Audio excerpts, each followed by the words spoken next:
और इस समय की बड़ी खबर आपको बता दें, भारत अमेरिका डील पर पीयूष गोयल का बयान सामने आया है। भारत को मजबूत करने वाली ये डील पीयूष गोयल ने बताई है। टैरिफ कम होने से हर क्षेत्र को फायदा होगा। किसानों के हित में ये डील हुई है। केंद्रीय मंत्री पीयूष गोयल का ये बड़ा बयान, डील भारतीय इकोनॉमी के लिए फायदेमंद है।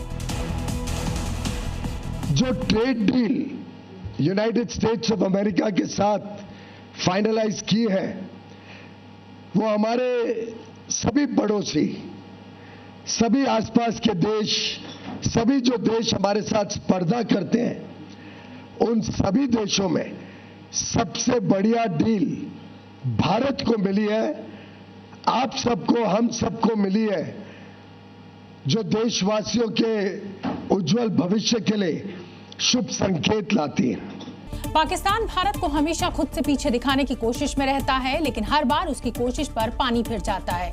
अब जिस अमेरिका के पीछे पिछलग्गू बनकर आसिम मुनीर और पाकिस्तान के नेता घूम रहे थे, उसे अमेरिका ने भारत पर टैरिफ घटाकर आतंकिस्तान को बड़ा झटका दिया है।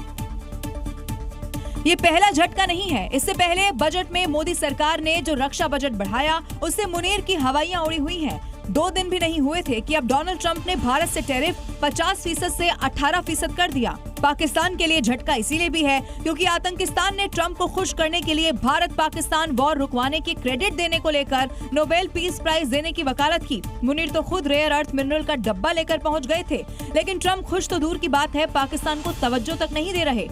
और अमेरिका ने भारत पर टैरिफ पाकिस्तान से कम कर दिया है। पाकिस्तान पर टैरिफ 19% है, तो भारत पर 1% कम यानी कि 18 है। इसके बाद पूरा पाकिस्तान अपना माथा पीट रहा है।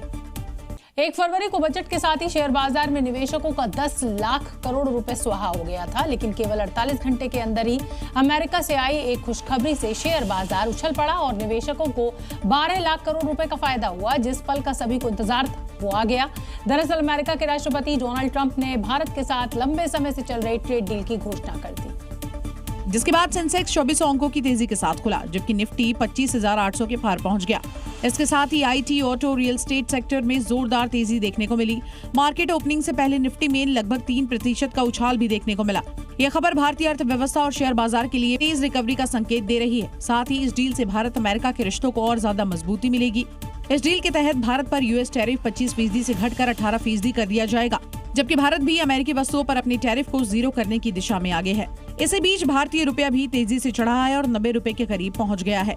रुपये में एक दिन के दौरान ये सबसे बड़ी तेजी मानी जा रही है और अनुमान लगाया जा रहा है कि रुपये में और भी ज्यादा तेजी आएगी। तो वहीं इस डील ने सरकार के साथ साथ निवेशकों को एक बहुत बड़ी राहत दे दी है।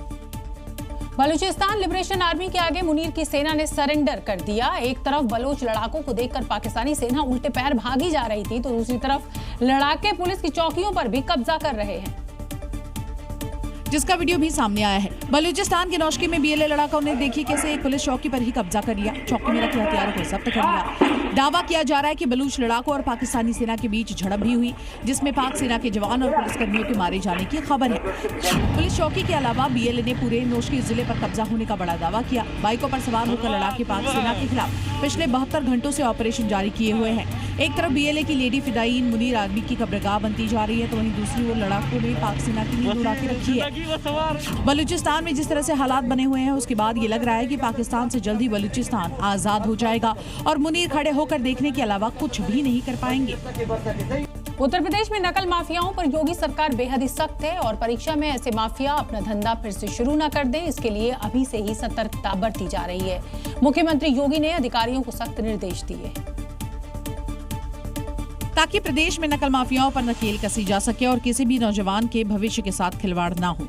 जो कुछ चंद माफिया यहाँ के नौजवानों के भविष्य के साथ खिलवाड़ करते थे, उस माफिया को जब क्रैश किया गया, नकल पर सख्ती से रोक लगाई गई। यही वजह है कि 18 फरवरी से शुरू होने वाले 10वीं और 12वीं बोर्ड की परीक्षा को लेकर अलर्ट जारी किया गया है। इसके लिए 18 जिलों को संवेदनशील घोषित कर दिया गया है, जहां सख्ती से कार्रवाई होगी।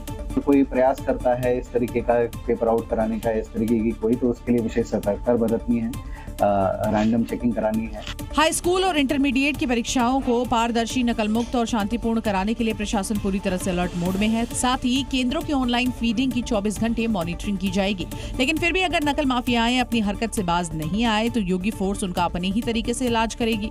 अगली खबर उत्तर प्रदेश के मऊ से है, जहां पुलिस ने बीएसपी के पूर्व सांसद अतुल राय के काफिले की सघन चेकिंग की। गाजीपुर लौटते समय उनकी 4 गाड़ियों की तलाशी ली गई और दस्तावेज खंगाले गए। इसका वीडियो वायरल होने के बाद अब सियासी हलचल तेज हो गई है,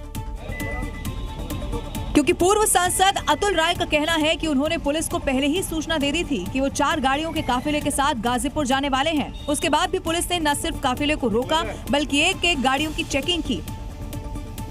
आज मऊ प्रशासन के द्वारा मेरी गाड़ियों की सघन तलाशी कराई गई और अब चेकिंग की तस्वीर को आप देख भी लीजिए। सड़क पर चमचमाती कारें खड़ी हैं, पुलिसकर्मी एक एक करके कारों की डिग्गी खोल रहे हैं और टॉर्च जलाकर तलाशी भी ले रहे हैं। देखिए, इस कार की डिग्गी में एक छोटी ट्रॉली रखी हुई है। यही नहीं, गाड़ियों के कागजात की भी जाँच की गयी। वो गाड़ियों का पेपर चेक कर लीजिए। ये योगी फोर्स का स्टाइल है, आम हो या फिर खास, संदेह होने पर वो किसी को नहीं छोड़ती। लेकिन अतुल राय तो है नेता, अब वो इस पर भी सियासी रोटियां सेकने से बाज नहीं आ रहा।